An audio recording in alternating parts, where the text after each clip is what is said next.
Monday, and that so happens to be the day that I like to talk about monsters. Hello, and welcome to another Monster Mondays. I am Jeff Arbuckle, co-host of the weekly podcast Film Seizure, that you can catch every Wednesday at filmseizure.com or at a number of podcast providers online.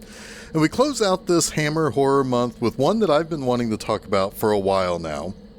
1974's Captain Kronos, Vampire Hunter. This is an interesting entry in Hammer Films' catalog. Being 1974, it's not just pretty close to the end of their horror production, but it's actually pretty close to the end of their life as a studio. Captain Kronos is often hailed as the last great Hammer horror production. In 5 years' time, with The Lady Vanishes, Hammer would disappear for nearly 30 years. 1974 was a busy year for Hammer as well. They made 6 films that year. They made a comedy called Man About the House, which was a spin-off from a TV series of the same name. They made an action flick in conjunction with the Shaw Brothers called Shatter.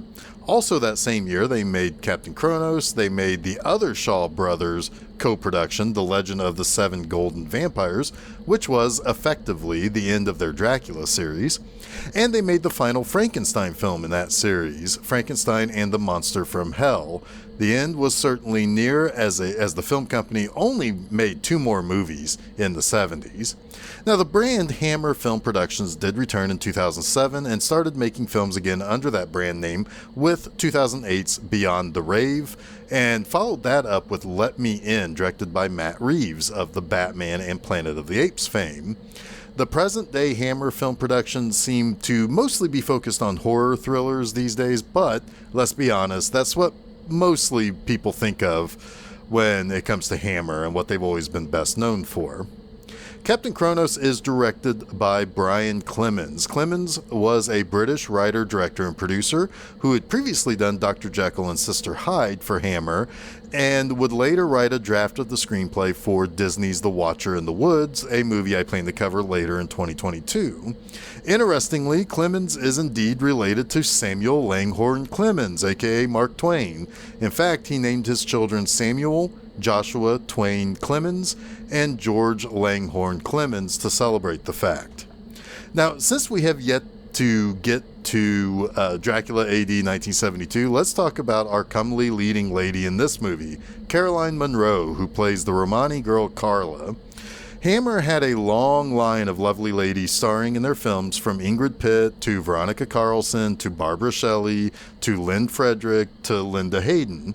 Personally, Caroline Munro is one of my tippy-top favorites of this group. While the other ladies mentioned had either blonde hair or a girl next door sweetness to their look, or as is the case with Linda Hayden, had both, Munro was something else. She typically had either tan or olive-toned skin and dark hair, and she had dark eyes as well. She was much more sultry in pure appearance than the other Hammer leading ladies. She was maybe not the Hammer lady that maybe you wouldn't take her home to meet your parents. However, she had the chance to be in Dr. Jekyll and Sister Hyde by Clemens, but she refused to go nude. So she was sultry, yes. She can often be found in sexy outfits, sure. She had a lot of applied nudity scenes, and she appeared in one of the very best James Bond films, The Spy Who Loved Me, in the teeniest of bikinis. Yeah, you bet. She did all those things. But she did not just drop her clothes for a job. Now, Munro was signed for 1 year with Hammer. She did Dracula AD 1972 and this film. However, in the year in between the releases of those 2 Hammer films, she worked with Clemens again on The Golden Voyage of Sinbad, which had marvelous work from Ray Harryhausen. And in fact, Munro would go on to serve as a trustee of the Ray and Diana Harryhausen Foundation later in her life. After these films, she'd star in the Star Wars knockoff and hilarious Mystery Science Theater movie Star Crash, the aforementioned Bond film as one of the bad guys' bad ladies, and the very good exploitation horror classic Maniac, and many more films, which, yes, included other horror films like Slaughter High and Don't Open Till Christmas, the latter being a film she actually appeared as herself, rehearsing one of her songs for a stage performance. And oh yeah, Caroline Munro was also a singer. But anyway, let's get to Captain Kronos, Vampire Hunter, because the real interesting element is baked right into the film itself. It's actually a swashbuckling action horror film. However, it does start a little more consistently with other Hammer vampire films. Two girls are just kind of hanging out in the woods, which in a Hammer movie you should never just hang out in the woods, but I digress.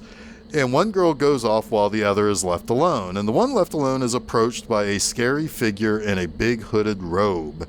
She seemingly is quickly seduced by the figure and allows the figure to feed from her. When she's later discovered, it turns out that she's been aged by several decades. So it's really more of a life force sucking vampire deal as opposed to your typical blood sucking vampire. So nice touch. Dr. Marcus, the man who found the aged girl, calls in old army buddy of his, Captain Kronos, to deal with this weird aging shit. Kronos gallops in the direction of the village with his hunchback sidekick, Professor Grost. Now, along the way, they run into Caroline Monroe in the stocks with, it looks like people have been pelting her with tomatoes, and she committed the awful crime of dancing on a Sunday. Kronos frees her, and she joins the two travelers as they head east towards the village. While on the way to the village, another girl celebrating her 17th birthday goes out to show her gift of a silver bracelet to her friend, but on the way encounters the vampire and gets aged about 60 years. When Kronos comes into town to meet with Marcus, we learn that each girl died with blood upon their lips. Professor Grost explains that there are several different types of vampires. Some suck the blood of their victims, some suck the life force. Some are killed with stakes through the heart, some by hanging, some by decapitation. All the girls attacked were good girls wearing crosses, but that only really protects those with strong faith. If these girls were indeed strong in faith, then Grost suspects mesmerism was involved to shake their belief enough to not be protected by that symbol of faith. Also, the vampire is out during the day, a lot. So this is some real classic Stoker vampire stuff going on in here too. Another woman dies and shows sign of aging, and this gets Grost and Kronos on the case.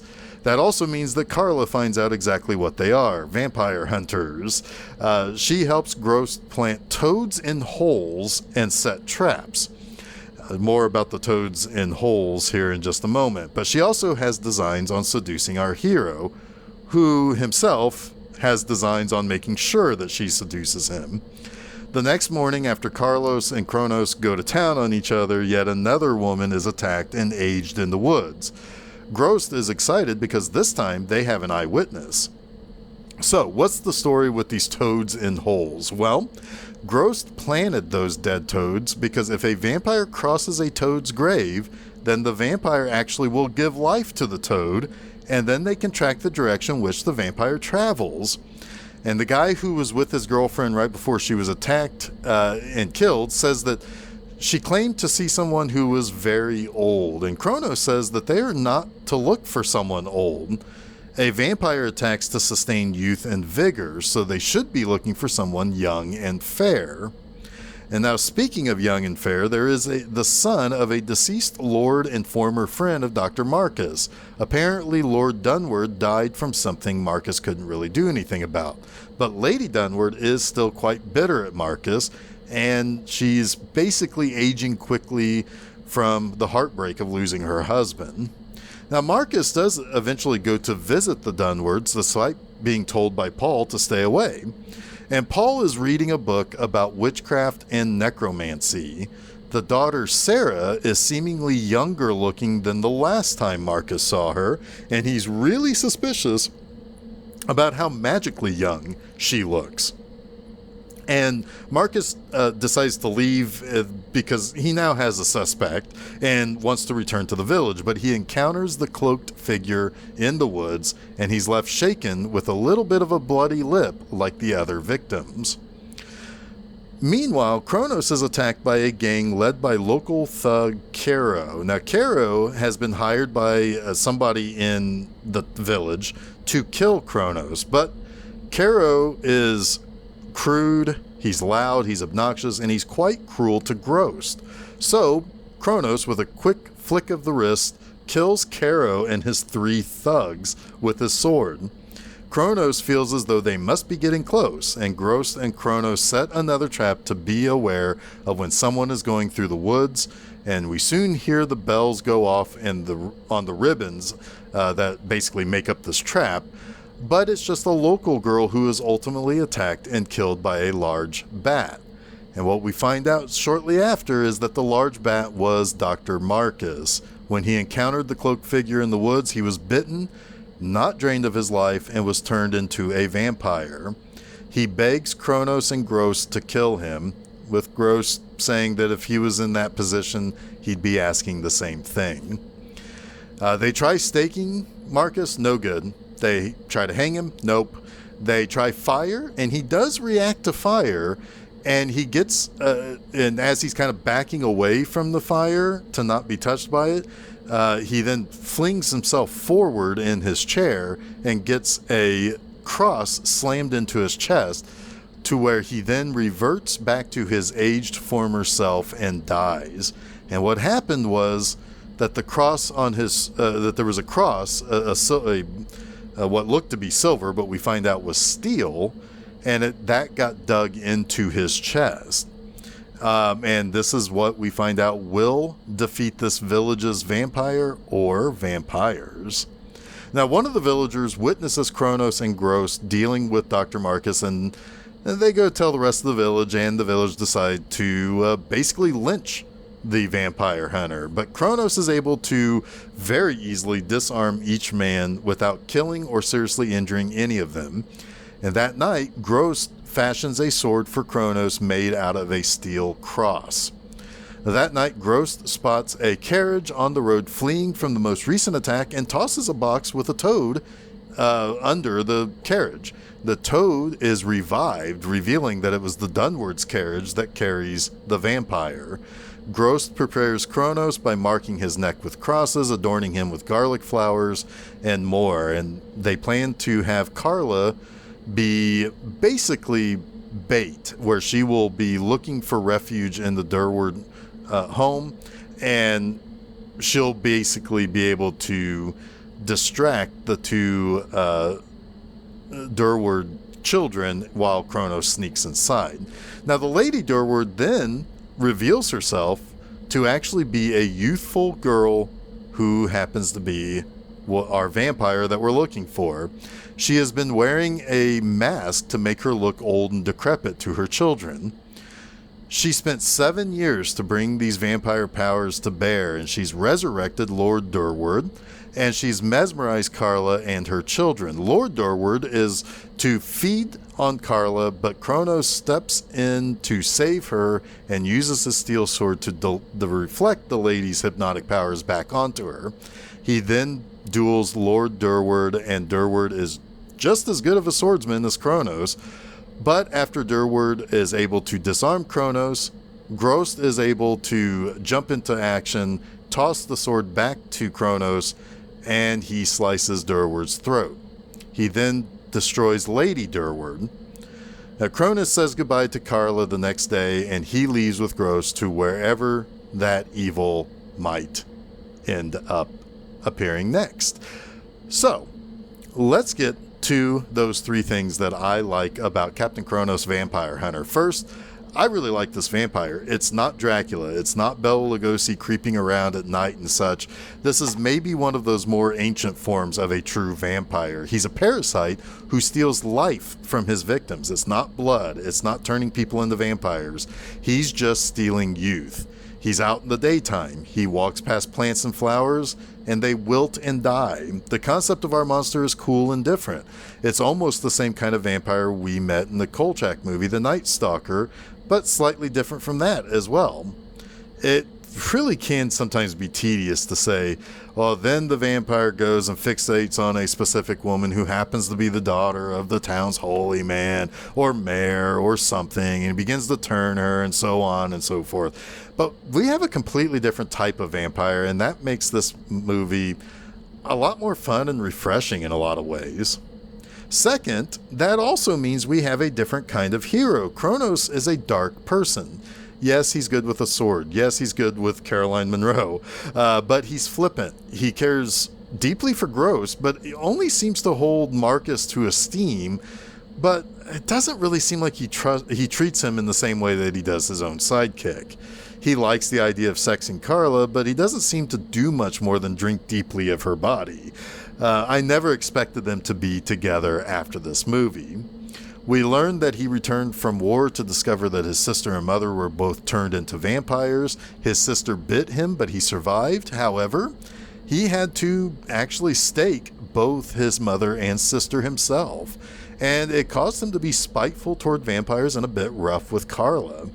He's a damaged hero, but he is very good at what he does, and he doesn't mean to do innocents any harm. But he will kill hired thugs very quickly and very awesomely. Thirdly, I really like the final showdown between Kronos and Durwood.